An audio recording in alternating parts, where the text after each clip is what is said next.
Hello, Papa Jack? Nung naging kami ng boyfriend ko, nakita ko na yung right guy for me. Iba na to, ito na yun. Ang sarap-sarap. Parang nasa heaven. Hindi ko talaga mapaniwanan. Papa Jack, anong gagawin ko kapag dumating na yung time na magiging kami in the future? Malayo siya because of his work. Hindi ko pa alam kung paano namin susolusyonan yung ganong problema. Ang akin lang, ang masasabi ko lang dyan, huwag mo hugutin. My God! Welcome to TLC, True Love Conversations. Mondays to Fridays, 9 p.m. to 2 a.m. Mga kapatid, ang oras, we've got 2 minutes after the hour of 11, Thursday evening, 21st day of... 21 ba? May 22 na. Mga kapatid, tonight po, it's a very, very, special night because, meron po akong someone sa kabilang line. The name is Richmond. At recently po, iniwan siya ng kanyang minamahal. Nagsama sila ng kalahating dekada sa isang bubungan. Tapos, hindi naman siguro iniwan, pero si girl nakatagpo ng panibagong love life. May pagkakataon din natin sasadyain, di ba? Pero nakakapanakit tayo just by following our hearts. Si Ruth tuloy. Si Richmond pala, si Ruth pala yung kanina. Ay nasa kabilang line po. And what makes this night special po mga kaibigan is si Richmond po is visually impaired. Alright? At nasa kabilang line siya para magpasalamat lang doon sa babaeng minahal niya. At nagmahal din naman sa kanya ng 5 taon. Hello, good evening. Hello, good evening, Papa Jack. Richmond. Hi, good evening. You are visually impaired. Yeah. Nakipag-live-in 5 taon. Opo, mga almost 4 and 6 months, yeah. Ayan. Pero si babaeng minahal mo, found someone else. Yeah. Tumawag ka, you made this call, you want this call kasi? Gusto ko din pasalamatan yung kahit na ganun nangyari, mahal ko siya, di ba? Yung sa mga sacrifice sa akin, hindi ko rin naman makakalimutan. Bagay yun nga, yung galit ko, yun na lang siguro ang parang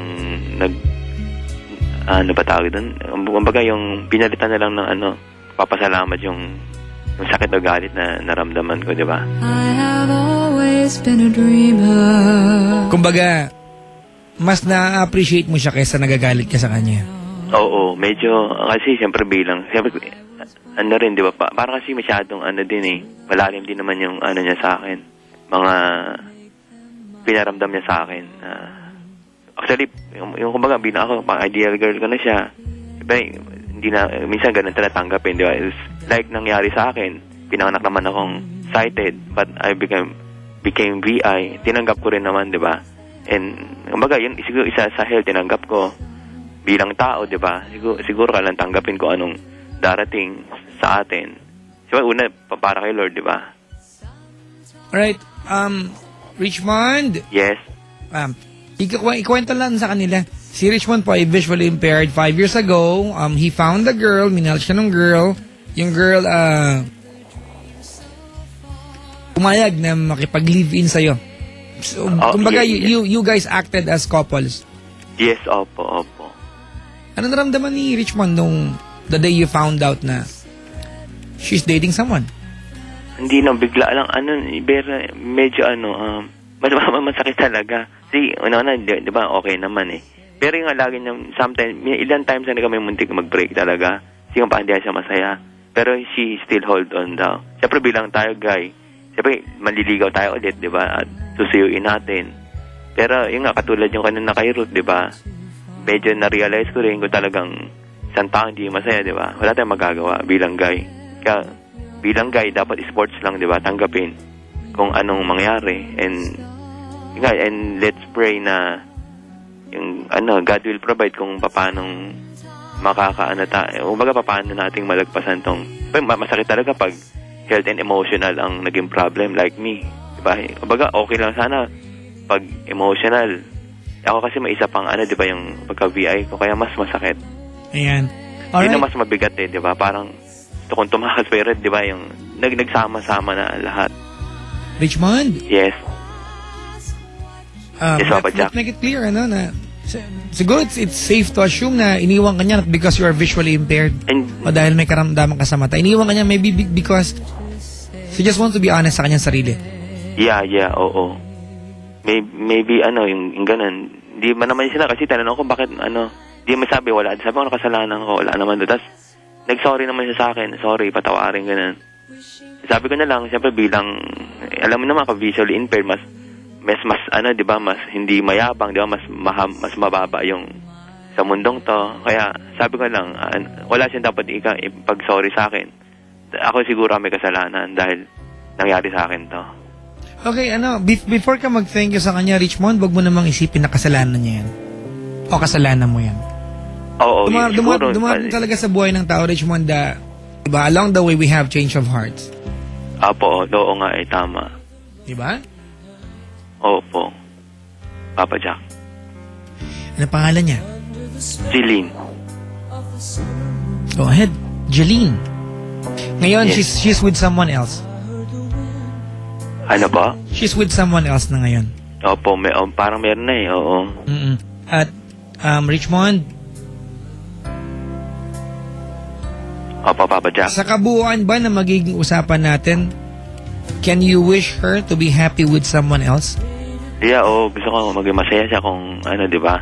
Kasi isang beses naman tayo mabubuhay sa mundong to, di ba? Yeah. Kung ako may isang nangyari sa buhay ko, sabay may mga masasaya din na mangyasahan sa kakarir ko.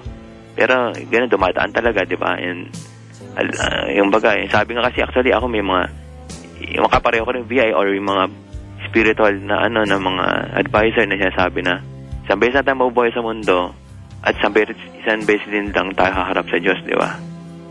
Alright, go ahead, Richmond. Pasalamat ka kaya, Jeline. Baka nakikinig siya. Sige po, Papa Jack.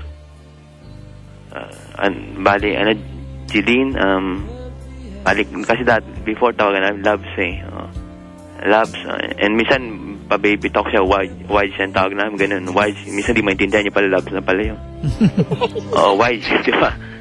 Medyo unique. Pero sabi ko, yun lang, kung nakikinig ka man ngayon, or kung may nakikinig na kakilala mo. Ano bang pangalan na Jeline? Walang masama.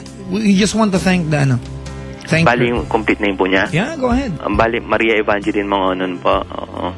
Maria Evangeline Mangonan. Yes. Maria Evangeline Mangonan, si Richmond nasa kabilang line, and all he wants is to thank you for all the times that you've stood by him. Go ahead. Jeline, Loves, bali, thank you sa hindi ko makakalimutan ang pagmamahal na pinaramdam mo sa akin, sa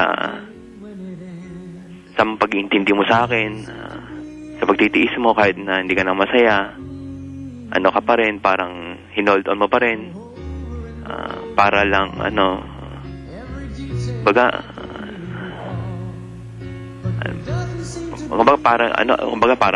para makita mo na ako ang masaya, di ba? Pero siyempre alam ko naman may buhay ka rin di ba, na kung saan ka liligaya.